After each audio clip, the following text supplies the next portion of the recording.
Hi guys, today we talk about how can you enable detection on your iPhone. We're going to figure out the solution on how you can do that on your app. So you just follow these ways, then it's going to work with you.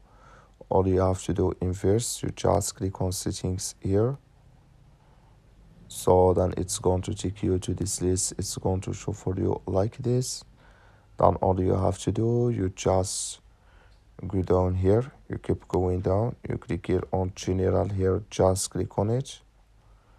So then you come to next step here, it's going to show for you like this. You go down here, then you click here on keyboard, just click on it.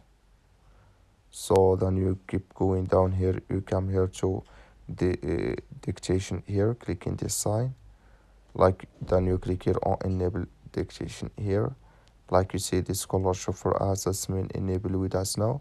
That's all you have to do. Thank you for watching. Don't forget to support us by liking, subscribe.